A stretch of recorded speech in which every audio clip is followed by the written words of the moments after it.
What's up, guys? It's Coach Grant with First Down Training. Today we're going to be talking about what makes a great route runner. So we're going to be talking about three specific things that all the best wide receivers are able to do, and that's why they're able to get the most separation. So I hope this video helps you guys out, but also, fellas, if you're a wide receiver and you want to come out with us and get some great work in this offseason, we are going to be traveling to 9 different locations this offseason for 2-day quarterback and wide receiver training camps. So we're going to be coming to Tampa, Florida, Houston, Texas, Phoenix, Arizona, Newark, New Jersey, Atlanta, Georgia, Chicago, Illinois, Dallas, Texas, Nashville, Tennessee, and Los Angeles, California. We're coming out to 9 different locations, like I said. So if you guys want to come out, get some work in with us, I wouldn't even really call it camps. It's more like a clinic because our spots are going to be limited. We're only having about 10 to 12 guys per position, per age group, okay? So we really want to keep things small to focus on the details. You will be coached on every single rep. We're going to be doing one-on-one, 7-on-7. We will have DBs out there. So if you guys want to come out with us, get some great work in, check out that very first link below. Let's get back to this video. So first things first here, all great route runners. What is the first thing that they all do? They all know how to sell vertical. No matter who you are, I don't care what it is, high school, youth, NFL, college, you got to be able to sell vertical on your routes. We want to be unpredictable to this DB. I want him to have zero idea of what I'm doing. I want him to think every route from a hitch route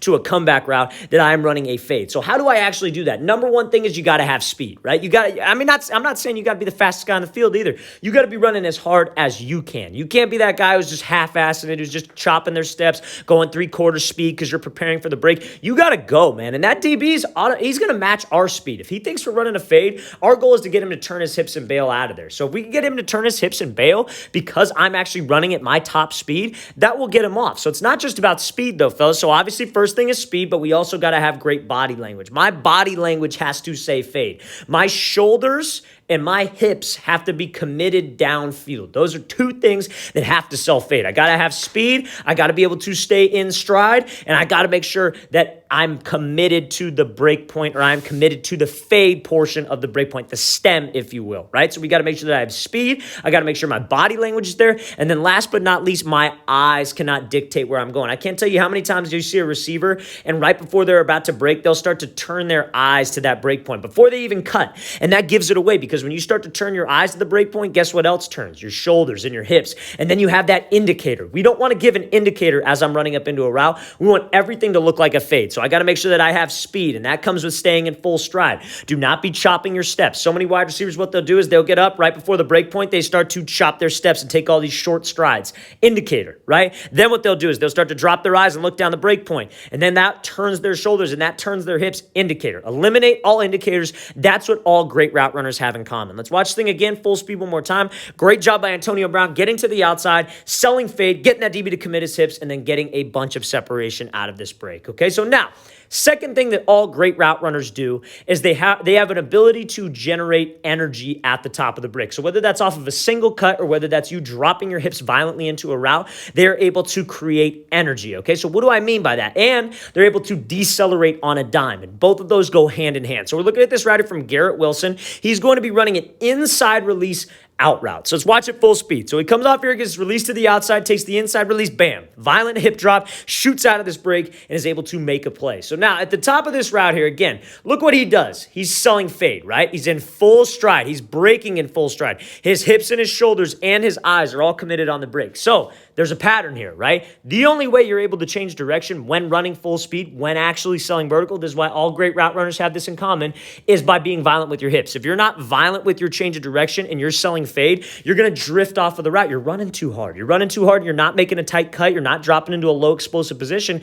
So you're going to drift off the route. So we need to make sure, like if I'm snapping down on a cut, I want to get to here, to where my chin goes to my knee. I'm dropping my butt down, and you see how low he's able to get. That's how you make that tight change of direction. If you don't get low, so many wide receivers will get up into this position right here. They'll drop down, but they don't actually drop their butt, and their chest is straight up in the air. And then what their feet end up doing is they end up drifting all the way up here. And guess what that DB's doing? That DB's speed turning. So if you're drifting on this route, you're going to drift right into that DB. So we need to make sure that I make that tight change of direction.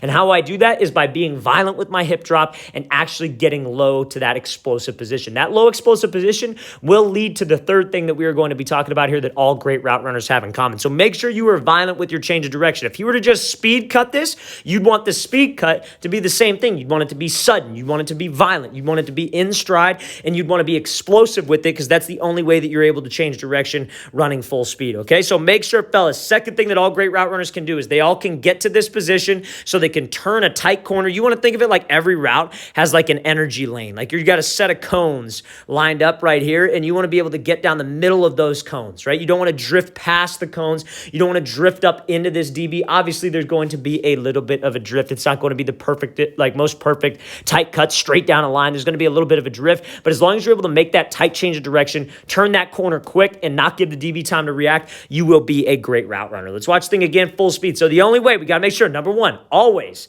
if you don't do number one, number two is not going to matter. If you don't get that DB to commit his hips to the fade, number two will not matter. Number one, we got to make sure we self-fade. Number two, I have a violent change of direction at the top to slow me down, to decelerate, but also to create energy out of the break. Let's watch the thing again, full speed. Great job getting the DB to flip his hips, being violent, and then getting out of this route. Okay, so now, third thing that all great route runners have in common is they are able to accelerate out of their breaks, okay? So a lot of guys can get separation. Not a lot of guys can keep separation. Some of the best in the world, you see this commonly. They're always minded to accelerate out of the break. So we're watching this like a slant out right here. Some people call it a blaze out. Essentially what that means is where you're taking 3 steps on the out portion of the break. So watch at full speed, then we'll talk about it. So this is kind of a version of what we've just been talking about, but he breaks this thing out very well, accelerates out of this thing extremely well because of the 2 other things that we talked about on this thing.